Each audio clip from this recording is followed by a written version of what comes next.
So this video has been put together. It was based upon some training that I wanted to run, but because of the LSA role and you all being in college at different points in the week, it was probably easier to put this together as a video and share with you all. So if there's any feedback or comments that you would like to make after you've watched the videos, please be in contact with me. It's Holly Bayliss. I'm the teaching and learning coach for the maths department.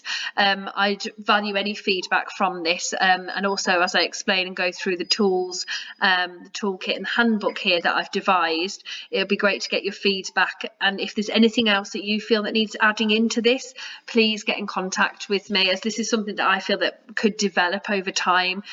So part of this training I put together is a toolkit, which is basically going to be a kit that you can use and take with you into a maths classroom with your students, so that if you feel those students need a little bit more scaffolding or a little bit more support, especially with visual methods to aid them with any of the maths they're doing, that you've got something that you can pull out of your folder that actually would be useful for you. So I'm going to show you those tools that I've put together first of all into that toolkit. So I'm just using Microsoft Whiteboard, and I've pasted onto here the tools that will be printed out, but they will be laminated for you as well. And in that toolkit, you'll also have a whiteboard marker, which means that you can write onto the laminated tools or equipment.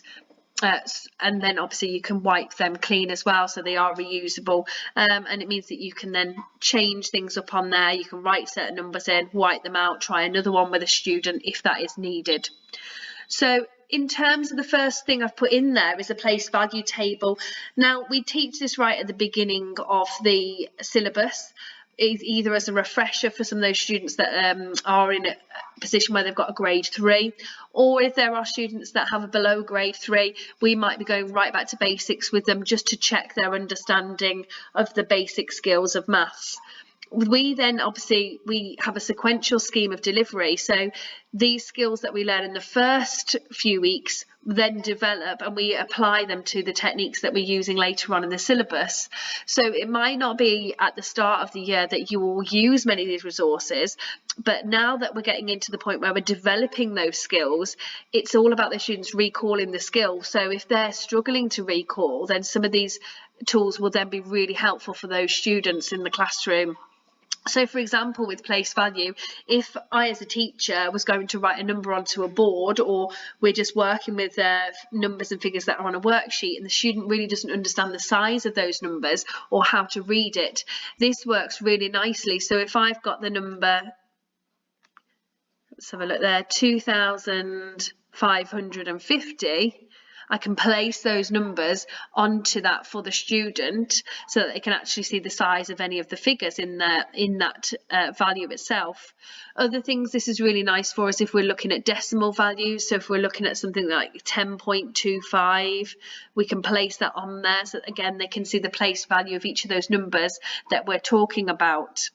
Another idea that this can be used for, a lot of students struggle when we're doing column addition or subtraction and they're given values such as, let's go with 10.2 and we want them to subtract 0.7. A lot of them struggle to actually align that correctly.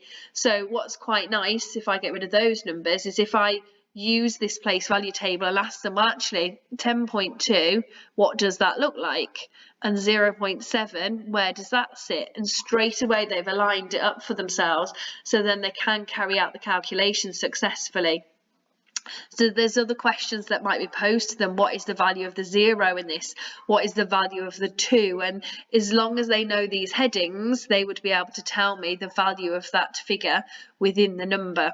So this is a nice one that you can put different numbers onto there. They can see the size of them, and it's great for alignment when they're doing non-calculator methods. I'm just going to swoop across onto the next tool. So the next tool that you'll have in there is a laminated number line. Now, this sort of number line is best used when we're dealing with students that have difficulty with mental calculations, and it could be things like number bond addition and subtraction, and I'll show you a number bond tool that I've put in there as well, which is something that's taught from a primary age now. But a lot of students struggle with the idea of actually Sorry, mine's gone offline. I'm just going to connect again. There we go. So sometimes students struggle with actually doing mental calculations or the language that they're asked. So we might talk about the difference between two numbers, or what is the total of two numbers, and that different vocab means actually they struggle to understand what sums they're actually doing, but visually on a number line it's quite easy to have a look at. So if I ask somebody what is the difference between 6 and 10, they can visually see, okay, the difference I can see is 4 jumps, therefore the difference between 6 and 10 is 4, because they might not realise that actually I need to do a subtraction sum there. It works nicely when we're talking about the total of two numbers as well. So if I've got I want the total of 4, and then I want a 4 and 10, sorry, I'm going to start at 4 and add 10 on and see where that takes me. So there's different ways in which the vocab can be worked around with students when we've got a visual number line. The other thing obviously is just some simple addition and subtraction if they're really struggling with some of their numbers and counting on, or they tend to use their fingers a lot. We do encourage them to use their fingers because they're a good manipulative, but we might want to go, well, actually in an exam, if we want to show some working, you could always write yourself a short number line and show your jumps for your addition or your subtraction.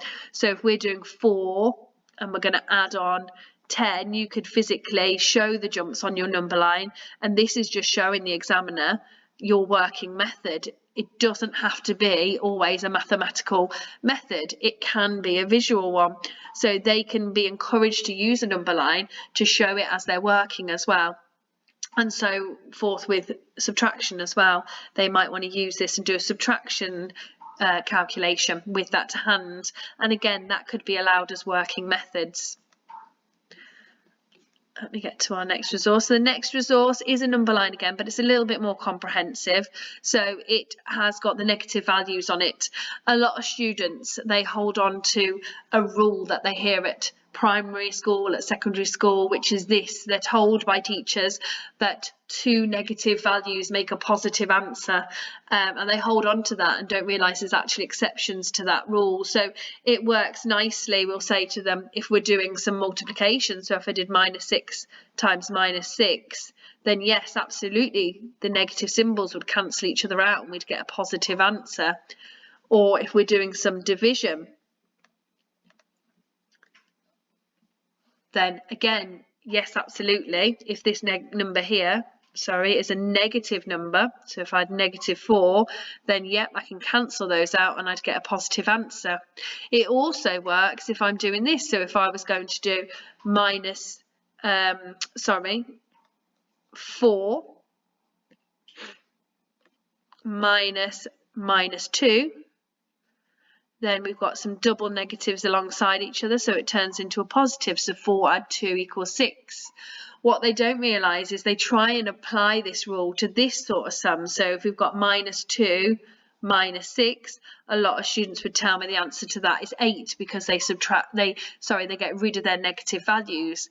But this is a directed question where we're actually starting at a negative value and we're subtracting something off it. So this number line is great for them, showing them, okay, if we're at -2 and we're taking off 6, well, if we're subtracting, we're going backwards, so therefore I'd end up at -8. They can see why their calculation of 8 is wrong, because it's actually a directed question where we're moving up and down a number line. The great thing with a number line as well is you can actually turn it on its side with students and talk about it being temperatures. A lot of students, when you put it into that context of temperatures, can handle negative numbers a lot easier because it's a familiar concept for them. So if we talk about the temperature being -2 and it drops by 6 degrees, they know they're coming down that thermometer. So using this number line, you could turn it on its side if you wanted to. So as such, and work with it in that direction instead for students, rather than having it as a landscape version. But it just means it's a great way for, you can use resources in different ways and at different points during the lessons. Right, let's move on to the next resource that would be in the toolkit. So this might look really simple, but this bar, we can do loads with this bar. We use some bar model methods in maths now. A lot of teachers are starting to use it when they talk about fractions, when they talk about ratios. Some teachers are starting to use a bar model method when they're talking about basic algebra and solving basic algebra calculations. There is a lot of teachers that will obviously teach it this way, but then they will move towards the more mathematical way of applying a method. They sometimes use the visual method to begin with so that students understand the concept of something, and then they start applying the mathematical concept to it as well, because we want students to be able to see what's happening first and then maybe use a mathematical calculation in the end to work out an answer. So a lot of the time though, students don't understand this sort of question. So if we ask them to work out 3/5 of 35, because we tend to teach it, well, you take your value of 35 and you divide it by 5, because that's how many parts you've got in total, and then you want 3 of those, so you multiply your answer by 3. That technique they do not recall, or they do not remember, because they don't understand why they're doing it. So this bar method is fantastic, because you can go, okay, well, if we're splitting 35 into 5 pieces and they're all equal, and obviously we try and make them as equal as possible on the bar with the students, they can see, okay, so I need to split 35 into 5 pieces. So 35 divided by 5 would give me 7. And then I'm interested in 3 of those. So straight away students can see the calculation they do. Some students will tell me, well, I need to do 7, add 7, add 7. That's perfectly fine. If that's the way they work it in their head, they can see that's going to happen. They can carry out that calculation. Some people might say to me, I need to do 3 times 7. Perfect. Either one of those calculations is going to give them the correct answer of 21 in that instance. So a bar can be used to work out fractions of amount, where you're splitting the bar into the total parts, which is your denominator, and then you're showing students how many of those that you want, which is indicated by the numerator. Now, sometimes if you're in a lesson where it's a grade 3 lesson, some teachers might not show it like that, because they expect students to be able to do it with a mathematical calculation. And also, we wouldn't use this method if we were going to use calculator methods. But if there's any case where your students are struggling to understand why, that's a great way to show them, actually, let's do it on a visual method. Another great way is if we're going to show a ratio. So if I said I want to split £20 in the ratio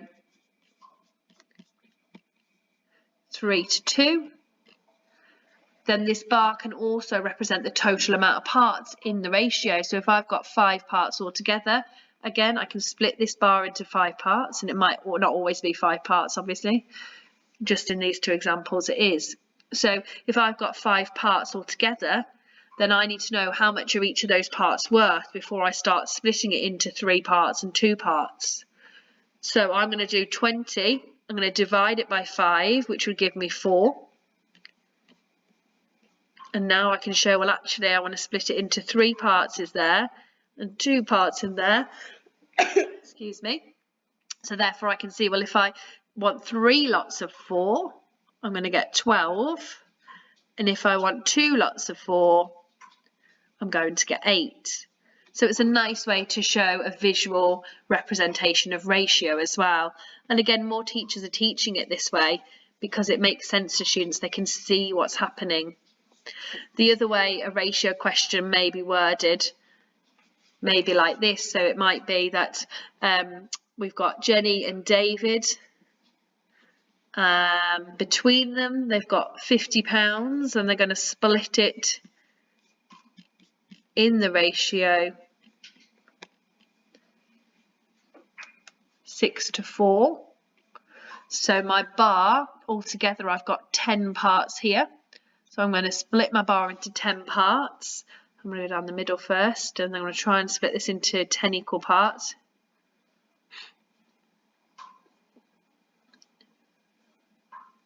They're not very equal, but we make sure students understand that they should be equal. Sometimes when you're doing it freehand, it doesn't always work out. So just bear that in mind with students, that if you are splitting it up, that you refer to each part or you refer to all the parts as equal parts. So then you can go, okay, well, I'm splitting this ratio, Jenny and David, in that ratio 6:4. So Jenny, because she's first in the question, she's going to get 6 parts, which would be that much there. So that's Jenny's share. And then this much here, that's David's share, because he's only getting 4 parts. So now if we've got £50, I need to split that into 10 pieces so I know how much each part is worth. So 50 divided by 10 is going to be 5, so I can put 5 in all the boxes because they're all the same. And then I can easily see what calculation I now need to do to work out how much Jenny gets and how much David gets. So Jenny's got 6 lots of 5 and David's got 4 lots of 5. So those are the 2 calculations I would need to do to work out the split of money between Jenny and David. Another nice way that you can use the bar with ratio, let me just rub those out, is you might get a question, and I'm just going to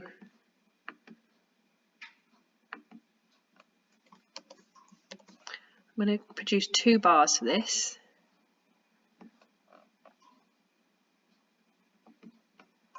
No, I'm not going to stick it onto 1. I'm going to show you how it works with 1. So if we had 1 bar and I asked a slightly different question, so if I said, again, Jenny and David split some money, but the only piece of information I give you is this. They're still splitting it in the ratio of 6:4, but all you know is that Jenny gets £20 more than David. So there's not a lot of information you're given there. You don't know how much each one's going to get, but you need to work out how much they're both going to get. So still, because we've got 10 parts here in the ratio, I'm going to split my bar into 10 pieces.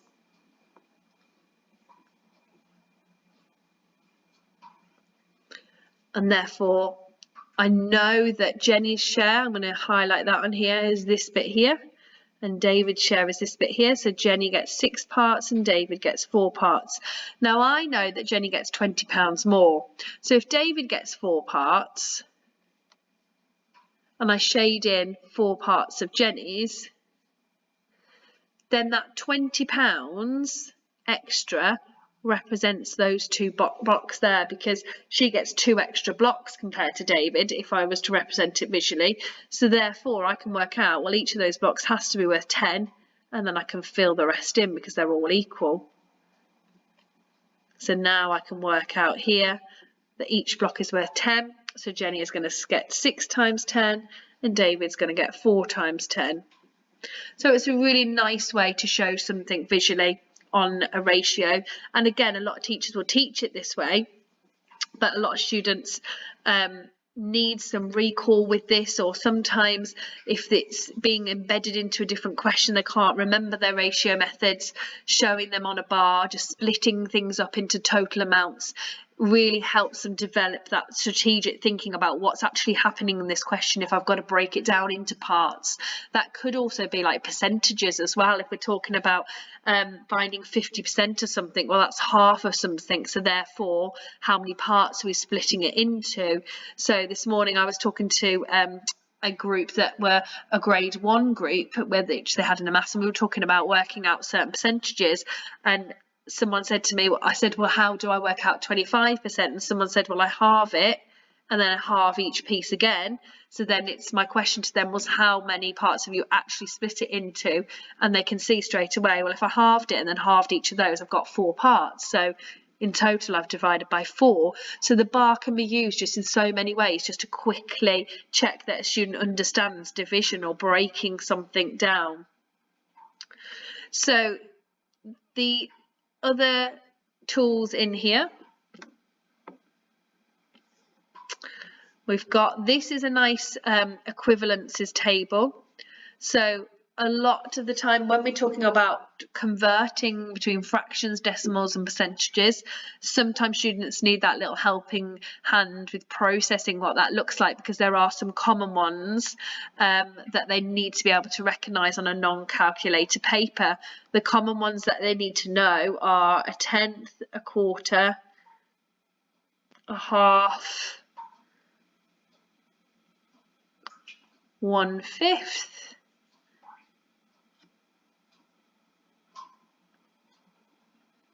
And there we are. So those are all the common ones that they need to know what they are as percentages or decimals without, a calculator to hand. So there's some on here that are, as teachers, we will highlight to students, and you might want to just show them what those look like on the chart itself. Some teachers actually hand out this chart to students, but sometimes there's a if you want to support your students and they haven't got it with them, or they've forgotten their book, then this is something great to pull out. The other concept here is that this is done with money. So a lot of students understand decimals when we talk about money. So if we're talking about 10 pence, a lot of them know that that would be written as 0.10 when we're talking about pounds. So for them, visually representing it with money makes a lot more sense. So 50 pence, a lot of them straight away would write it like that. So we would therefore go, well, 50 pence you've written in this format, which is exactly the same as 0.5. So again, applying it to money makes it a lot simpler for students to understand. And also, as you can see, these are all bars again. So we're showing that the bar represents one whole amount, whether that be a pound, 100%, 10 out of 10 as a fraction, one whole amount. So they can see, well, actually, if this represents one whole amount, my 50% marker is my halfway, my 25% is my quarter. So again, it's just getting them to see some of this visually so that they can understand and see the fluency between all these conversions. Okay, this is nice to have to hand. So a lot of students do struggle with worded problems and applying it to the skills that they've learned to a problem solving question. This is where a lot of students fall down because they don't really know where to start. So especially towards the end of the syllabus, we do a lot more about problem solving for students because we want them to apply their methods. And they see a lot of this when we do their progress checks as well. So if you're with a student who's struggling how to start reading a problem or breaking it down, there's just a few little tips on here to get them started. So it could be that they need to read it first, or if they have a reader, you need to maybe read it with them first 2 or maybe 3 times. There's no rush in that part as long as they understand what the question is actually asking, and it will help them then to highlight some of the key numbers in there. It's always good to highlight the question as well because that gives them a bit of purpose of what are they actually trying to lead up to, and then they can start to make a plan. So they might want to discuss with you strategies. Well, if I've got to work out the total of something, it means I've got to add something together. And okay, if I've got the total of that and then it's over, that represents 1 week and it's over 4 weeks, and I need to times the amount by 4. And it's just them taking it stage by stage and getting as far as they can with the problem. Sometimes students can't physically finish the problem off because they don't know the last calculation that's required or where they need to go next. So we're just encouraging students to do as much as possible within the problem solving questions to a point where they can maybe pick up 1 or 2 marks, because for them it's not just about getting the answers right, it's about getting those marks for trying things out, putting some skills down onto the paper, calculating their first steps, even if they can't finish off the problem. So it's just a nice little reminder for students that are struggling to give them a few tips when they're there. This is always useful. We still have a lot of students that cannot recall their times tables. They're obviously, they sort of drilled into them at primary school, but then they sort of go into secondary. Some know them really well and some aren't so fluent in them, but unfortunately they're not tested on a regular basis like they are at primary school. So if they don't know them when they start secondary, they still don't know them usually when they come to college. So to help students so that they don't fall behind with their work, we need the times tables for so much. We need to talk about it when we're doing division, factors, multiples, and if they don't know the times tables, it's going to take them a long time to practice some of those questions. So we have this in place in the front of their workbooks, but I thought it might just be useful for you to have one as well, so that when maybe you want to talk something through with a student that they haven't quite understood, you've got your own copy to manipulate and write on, and again that will be laminated so that you can obviously wipe it clean after each question. The other tool that I've included in here, which may be useful with some of the lower level maths classes that you're in, is just the number bond screen. So this is just something that students are taught from a primary school age now to recognise their number bonds, which then helps their fluency when they're not just adding to values of 10 but values of 100 and thousands. You know, if we talk about 800 take off 200 and something, they might start by doing 800 take away 200 is 600, and then they'll take their tens and units off afterwards. As long as they know their number bonds, then they can be quite fluent with bigger calculations that we might be tasking them to do mentally, or they might be trying out mentally. So that number bonds chart is just there for them to have a look at. The other thing that I wanted to just highlight is the handbook. So in the handbook, I'll show you in a moment what's in there, but on top of that as well, I'm just going to paste something onto the whiteboard which really reflects the other sort of sessions that I think might be useful for supporting students in a maths classroom. So the idea is that I've put together a questionnaire that you could fill out for me just to engage the interest. If I was to run, it could just be again like devising a video in like this, or I could run an online session at the end of one of the college days. But there's sort of 4 key areas that I feel that I can provide you with lots of different strategies that are used, common mistakes that we know students hold with these topics. The first one being number sense strategies, so methods used in the classroom today, talking about those basic methods and how they're used, and students are encouraged to use more visual aids in the classroom. Looking at algebra and how that's sort of taught as a language now, because it's all about translating something you see algebraically, what does that mean in plain English, basically, so they actually understand what's happening when they read an expression or they read an equation, and the difference between those things as well. So it's I was going to do a session on algebra and how to break it down simply for students that really struggle with that concept, because they find it quite an alien concept, because they just think of it as that maths topic that they don't really understand because it uses letters within it.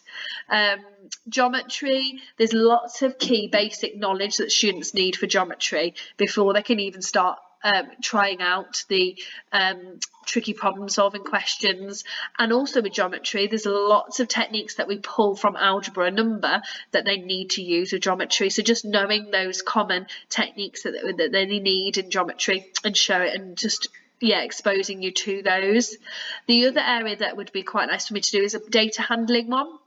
So there's lots of exam technique tips that I could give here. So if students are working with data, how do they analyse and compare successfully? What do these terms evaluate, conclude, explain? There's lots of that held within the data handling topics. And it's just giving you some tips there that also you could use when you're with students if they're having to do any sort of data handling. The other thing that I've put together is the support handbook, which I've attached to the email alongside this recording. So if you wanted to have a look at that and give me some feedback on it, again, I'd like to send it to print at the end of the week, so that I can create and put that handbook in with your toolkits that I'll be putting together. The handbook has got different things, and it's got different strategies that can be used by students, meanings of words, examples. It's got in there calculator use, so the scientific calculator, what all the functions on a calculator do, and the common ones we use in a GCSE classroom. There's also the QR code in there that students can scan if they want to sign up to the Maths and English Hub. So please feedback to me anything else you feel needs to be in there, because it isn't exhaustive. It can be developed, and I want it to work for you. This is something that I feel that I think should look like this, but if you're using it in the classroom, you might have a different idea for what it should look like. So after watching this, please fill in the form questionnaire that I'll attach, have a look at the handbook, and I'll be printing out the laminated items for the toolkits, and I will deliver them to your staff room hopefully next week once they're all printed and laminated for you. Thank you.